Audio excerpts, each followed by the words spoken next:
a misunderstanding. You don't know. And I kept trying to call her. She wouldn't answer the phone. So it's been a good 3 years since I've had any contact with her.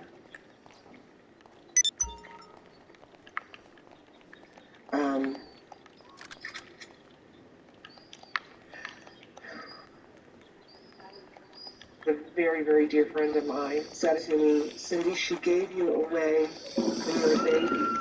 And I didn't think of it this way. She said, but Cindy, she walked out of your life again. As adoptees, we just have that default setting of being rejected. Right. No matter what the truth was or the reason was that our birth mothers placed us for adoption. So it's got to be very difficult for you to... It's hard, because so many people want to meet their birth parents and do have a good relationship. But I don't want my heart ripped out.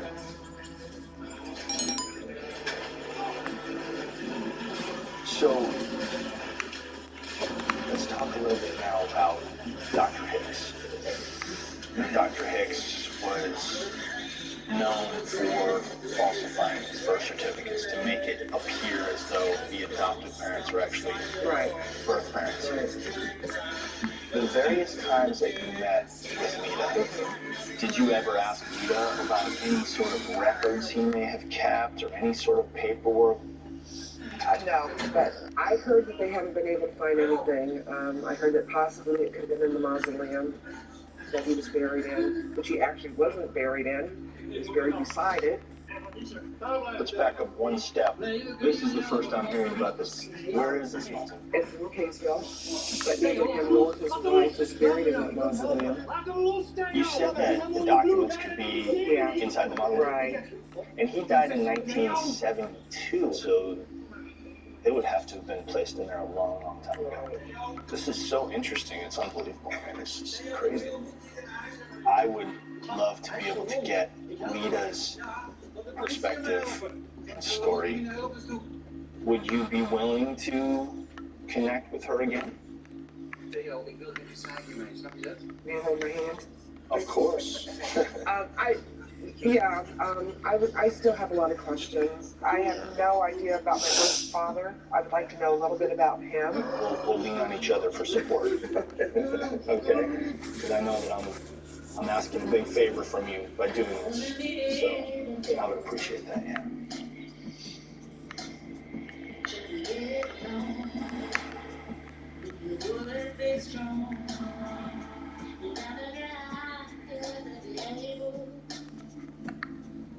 I found a specialist that's willing to talk to me. His name is Dr. Henry Lee. Dr. Lee? Jim Blasio. Nice to meet you.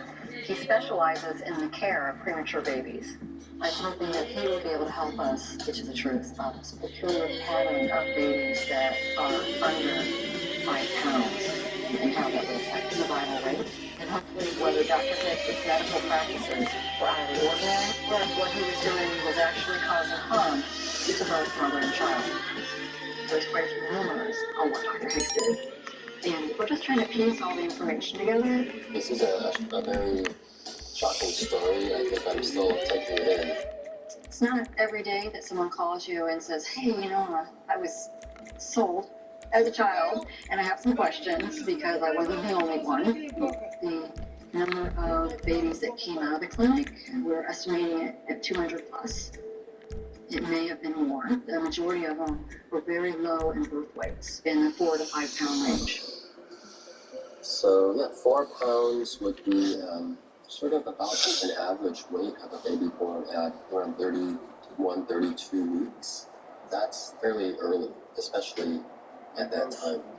These babies that were adopted would have been in danger if born that early. The typical length that a pregnancy undergoes before the baby is born, that's 40 weeks. If there was a pattern of multiple women having babies consistently 4 to 5 pounds, maybe there were some inductions that were causing the early delivery. So if you were a doctor in the 50s and 60s, and you were thinking that you were going to produce, what would you say would be the cutting off point to be able to have a viable baby? So just to give you a sense of what our sort of policy is now, usually babies born before 34 or 35 weeks are automatically admitted to neonatal intensive care units.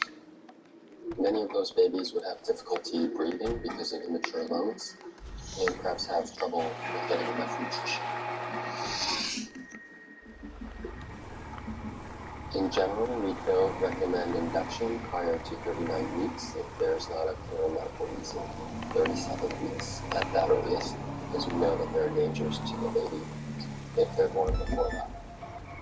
It would seem to me that if there are many babies born at that weight range, that probably there were some that did not survive. I don't know if you've heard the story of Patrick Kennedy, John F. Kennedy's third child, who was born while he was in office. This was in 1963, kind of in that similar time period. And he was born just to live 34 years. He actually died at 2 days old. If you can imagine the president's son not surviving because he was born as a monthly term in this situation, if there was a pattern of inducing moms early, there probably were many babies that would not survive. What do you do driving home to Ohio and that baby that you have stops breathing? How many babies didn't make it because of their low birth weight? Because of the way he did business? No.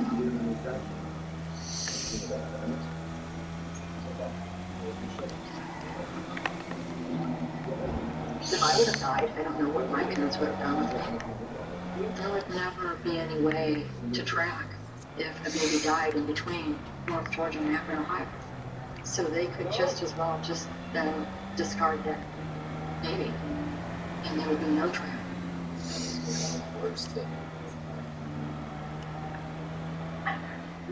These are babies. These are babies. This was me. And this was, I think, probably a girl that came out of the Hicks Clinic that I know. And I just think, we were the ones that made it out. We made it. And my heart breaks even more for those that didn't. And they'll never be mine. They'll never be...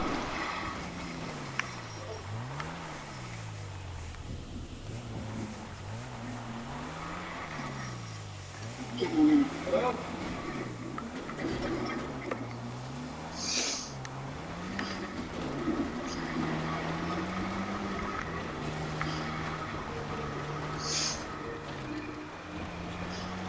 A lot of babies may not have made it out of that clinic.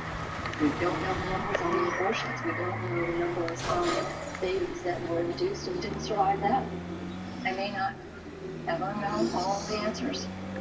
But what I do know is that not everything that he did was good intention.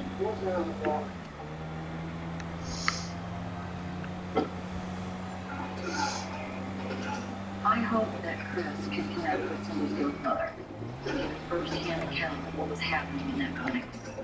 Because my 30-year search is about more than just reuniting families.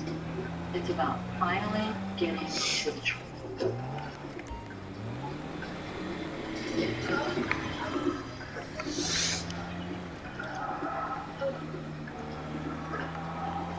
Are you ready? No. I'll be honest, no.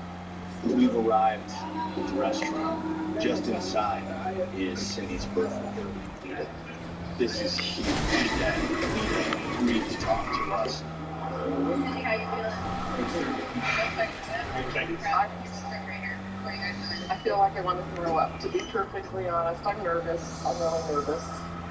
How many years has it been since you guys have talked? It's been since 2015 that we've talked, and even longer since we've seen each other. So, a long time. At least 10 years. You ready? Okay. I'm ready. You're a strong person for doing this. I didn't sleep at all last night.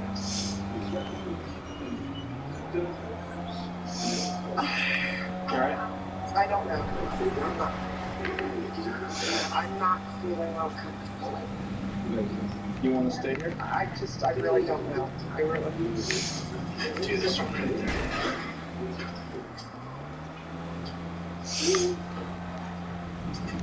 I just don't want it to be like it was before. Cindy's really not feeling up for it, so I let her know that it's okay. She can wait out in the car while I go inside and speak to Rita about her experience at the Hicks Lounge. Are you Rita? I'm Chris. Pleasure to meet you. Thank you so much for agreeing to talk to me. I'm trying to figure out the situation with Dr. Hicks and understand what he was up to all those years ago. And I understand that you're one of the people who gave birth to his clinic. I'm just gonna be honest with you. After that fair, have an abortion done. I know that he was doing abortions up there, because a friend of mine had went up there. Which were illegal back then, right? So No, it had never been. abortions? No, abortions were illegal during the 50s in Georgia.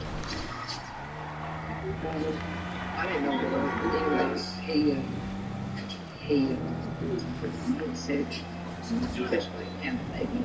I went to a case where was going to have an abortion, but doctor said having the baby. He said that his daughter and her husband wanted a child, and so I agreed to it. So that's how Cindy came about. So Dr. Hicks told you initially that your baby was going to be adopted out to his daughter. And did Dr. Hicks offer you any sort of explanation after Cindy was born? No, he lied about this because they were what was going to happen. Marcus Lemonis helpt bedrijven die op de rand van de afgrond balanceren. My offer is $400,000 to 33% of the business. Met zijn investeringen en expertise On an annualized basis, we could do as much as $1.8 million, almost double the business. creëer 10 nieuwe kansen. Maybe deal? Yeah, the deal. Vanaf morgen zie je elke zondag 5 afleveringen van The Profit om 7:30 op Zet.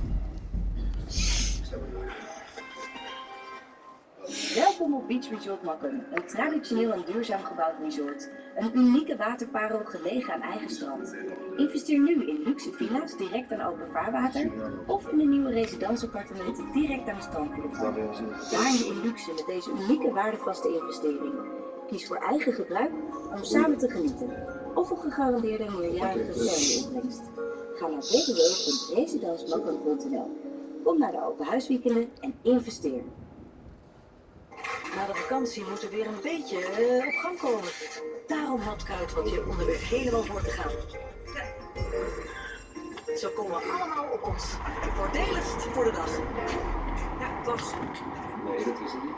Dat wordt inslaan met Kruidvat. Nu tellen Egberts Aurora rond 500 gram rol met snelkoelvermaling of pers voor maar 5,95. Kruidvat steeds verrassend, altijd voordelig. Ik maak dus wel echt voor. Maar wat kan ik doen? Kijk, het liefst zou ik dit helemaal willen laten vertellen. En 1000 miljoen zonnepanelen op het dak willen hebben, maar dat kan natuurlijk niet. Wij dachten dat het blijven. Dat kan wel. Want ik doe mee met Van der Bron.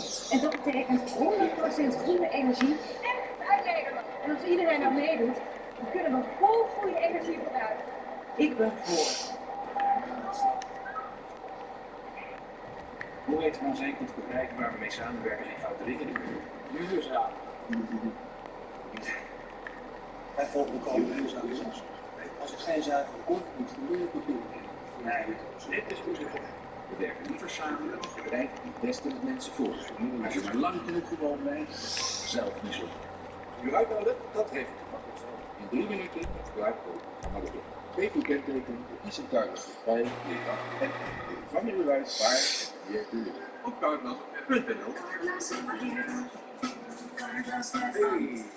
Hey.